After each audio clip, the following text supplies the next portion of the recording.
सध्या आंब्याची आवक मोठ्या प्रमाणामध्ये चालू झालेली आहे। आता सध्या मार्केटमध्ये महाराष्ट्र राज्यातनं 60 ते 65 हजार पेट्या येत आहेत आणि इतर म्हणजे कर्नाटक राज्यातनं सुद्धा 40,000 क्रेटची आवक सध्या चालू झालेली आहे। त्यामुळे सध्या आंब्याचा जो मोसम आहे तो एकदम असा पीक पिरियडला आहे आणि बाजारभाव सुद्धा कमी झालेले आहेत।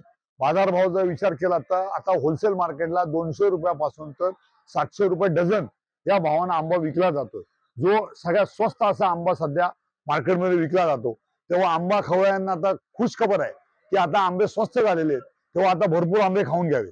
पहिला रेट होता 300 रुपयापासून तर 1000 रुपये डझन, परंतु आता तो रेट झालेला आहे 200 रुपयापासून तर 700 रुपये डझन। आवक वाढल्यामुळं सध्या मार्केटचे रेट हापूसचे रेट कमी झालेले आहेत आणि एक 8-10 दिवस आवक म्हणजे एप्रिल एंड पर्यंत आवक ही जास्त प्रमाणात राहील आणि मे महिन्यामध्ये आवक ही कमी राहणार आहे। कारण फर्स्ट वीक ऑफ मे मध्ये देवगड ह्या भागातनं आंबे यायचे जवळजवळ कमी होतील, इतर भागातले सुद्धा आंबे कमी होणार। कारण यंदा आंब्याचा सीझन जो आहे हा जानेवारी महिन्यापासून चालू झाला होता, त्यामुळे यंदा आंब्याचा सीझन हा लवकर समाप्त होणार आहे।